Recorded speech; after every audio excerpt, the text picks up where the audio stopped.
earlier. Oh! There it is, yeah. There it is. It's the utility with reach, and then they get the Clint. So Great way to round it out. So it is a Carl TZ, Carl TZ Paquito.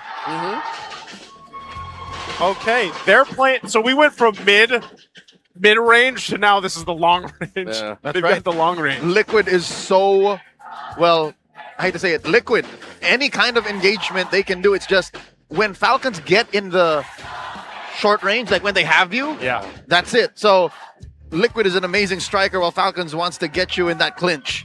I wonder if this is sorrowable for Falcons.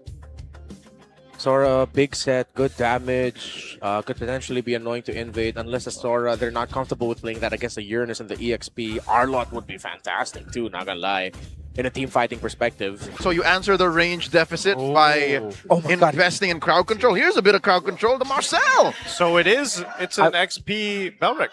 I'm so not used to him being let through that I forgot about the existence of Marcel. That's the cost of Melissa and Barat's ban.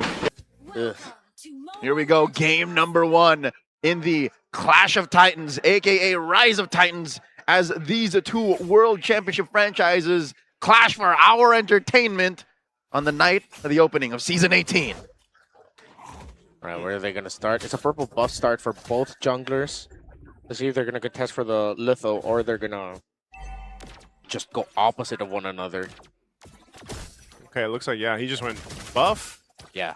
Avoiding the litho, not going to take the early fights. They are playing with just purely making sure that the Paquito gets to scale up really well. Kyle goes down straight to the crab, and now he's in trouble. I think it's a dash away. Yeah, so he got the gold crab. I think, he did get the gold crab. So he'll go grab his orange now. Interesting paths for both junglers. I mean, variants now that we get to see this, because we even saw this in the previous series, right? A bit of a different pathing for the junglers. Slightly behind is Kyle, given how the Apex anchor kind of took a little scenic route rotation to bother Kyle, and that puts Kyle at what, level 3 now, while Cartes is about to reach level 4 after he goes for the long green. So the lizard was left behind by Kyle. After the crab, he went straight for the golem. Meanwhile, Carl fully cleared his orange side, got the gold, and then now he's going to be getting his final green camp. He'll be level 4. So is Kyle. It's really going to be tough here for Liquid. It's based on the execution. Wow. Of the Uranus. Was that taken by Sanji? Yes! He last hit it with a actual Shatter. Star Shatter. Thank you. Wow.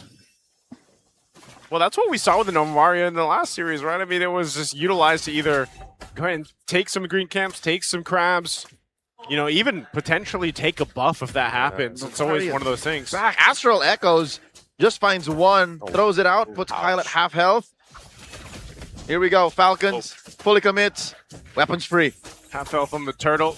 They're going to commit to it. Kyle's got control, though, so this should be his. Kyle secured the objective, but now I don't know if this is going to force a fight. Golden Hour using Ogwin, flickering on out, but JP wants the kill. The regen might be enough, and Flap, he's going to have to go ahead and disengage. Kyle, fight for his buff. What a stun, though, from Haji. Carl will still survive, and now Kyle, he sidesteps the shatter, but it's JP that gets the first blood.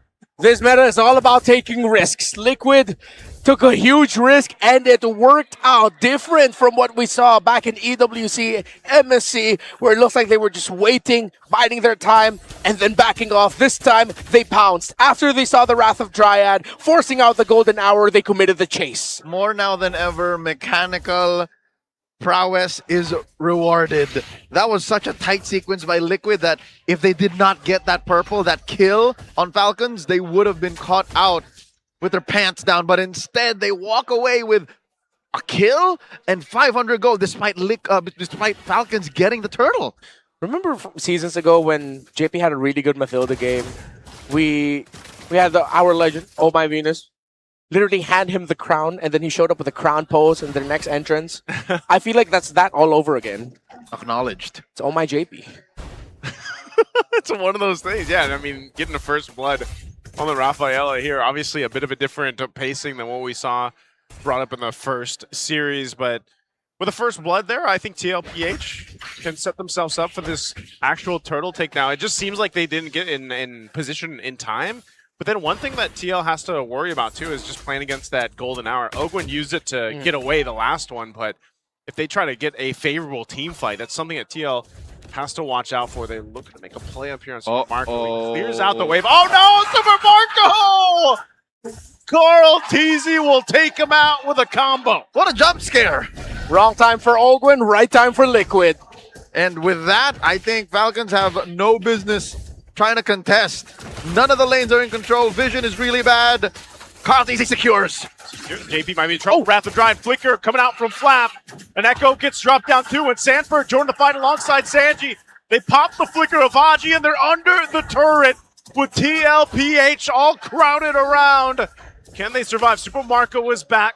Gets a couple marks off. Now Carl! Oh! He'll meet Kyle right there, fist to face, as Teddy takes 1-2. Team Liquid looks to be in form. He doesn't want to talk anymore. He'll let the crowd let you know what's going on. Ogwin trying to stop the exit of Sanji and JP. In comes Flap, does not have a Wrath of the Dryad. Well, that's why they've been confidently saying Tautos again. 6-0, 4,000. Carl Teasy as the center of this lineup. With JP and Sanji, this is one of the, I feel like, two players that we need to put some focus on here. The two heroes that Rafael and Novaria have been putting a lot of work into making sure Falcons don't get comfortable in their map positioning, specifically Haji and Ogwin. Yeah. They go into one side thinking they'll be safe, they get info, and then they leave, but then suddenly Liquid pop up just where they checked. Liquid are playing this really well around their Roman trio.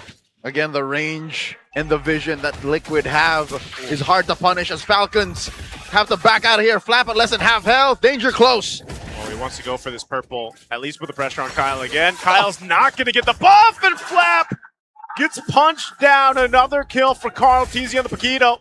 Kyle could be next. Takes a shot with the Shatter. He's going to get chased down. Oh, Teddy! He wanted his own kill, flickered forward, but now here's the engage from Falcons. Ogwin drops down the golden hour, but he's trying to get away. Whoa! What a shot from Sanji. You know what?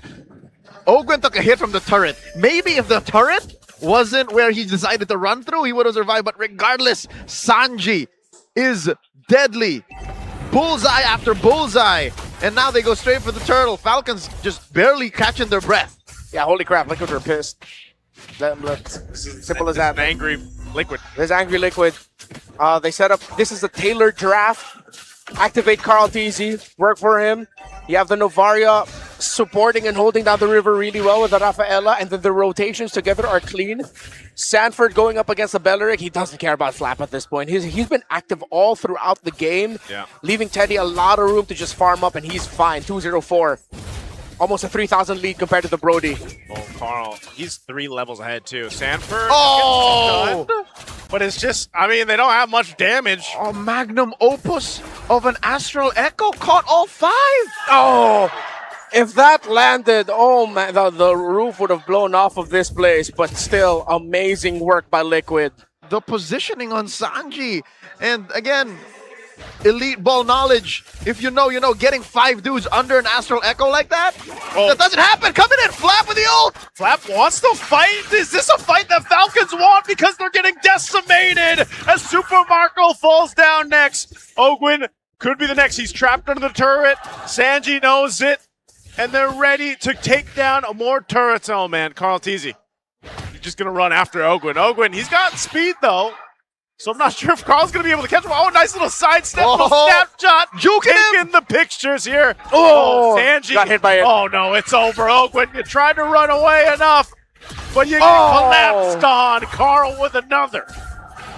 And Carl's Paquito is so clean too.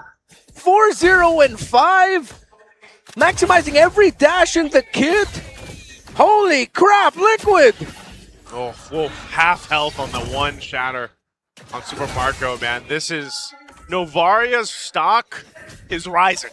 That little buff changed the game, and again, it helps that it's the chef. Oh, Sanji is doing this. Carl versus Kyle. Run, Kyle, run!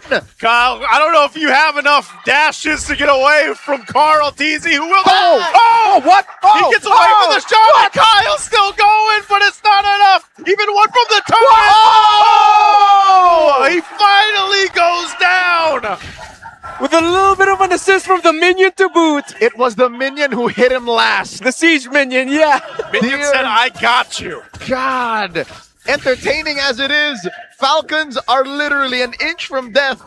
There's very little they can do to actually stop Liquid from ending this. The First Lord goes over to the cavalry. Sanford? Okay, he's going to get taunted down. He's actually going to go down. Good kill for Haji. Finally on the board for Falcons. But, man, they've taken everything. And with that, again, it's a Raphael in the hands of JP. He'll just go ahead and revive, respawn Sanford back into the game. Yep.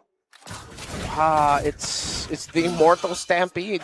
I gotta be honest. Just keep coming back. I gotta be honest with y'all. Everything that follows here is just but a formality. Yep. We cannot say categorically Liquid wins, but Liquid wins. At this point, with this lead, with how the metagame works right now, with playing fast. Liquid would have hard. to help Falcons to lose. Yeah, it's like literally they walk and then, okay, let's give you 3 kills. Oh, that's To conceal. Flicker burned. Oh, wow. Oakwood. Oh, God. Just Lord. shot down to less than half health, and it's JP that'll capitalize the kill. The rest of Falcons, they have a Lord pushing down bottom. They're down 1 member. They're going to clear out this wave, but Haji brought to half health. They've got to deal with these waves now. Already mid lane. Turret going to be focused down. Teddy firing off here. Oh. Lord finally makes its way to this bottom turret. Charges in, mid falls. And TLPH, 12,000 gold ahead. We'll take another base turret. Another Echo drop down, and with Ogwin back, this TLPH, are they angry enough to end it here in game 1? Ogwin flickers forward, and they're still going to go in and try to defend. They got to deal with the Lord here. They're clearing it out, then the waves. But TL looks to take out the last base turret. Falcons are barely equipped to clear these waves, but there's another chubby wave up top, down in mid as well. Flap might bite it. They do clear it out, but they have waves pushing again. They can keep this up. The Crystal's at half health. Falcons is going to have to make something happen if they want to stay in the game. An Echo drop down, finding 5. Wrath of Dry, flicker forward, but Flap, he is taken care of so quickly. And now with Kyle trying to buy time, Teddy will chase him down. That's 1 shot, make it 2. They'll focus on the Crystal. And that's going to be game 1, a dominant one.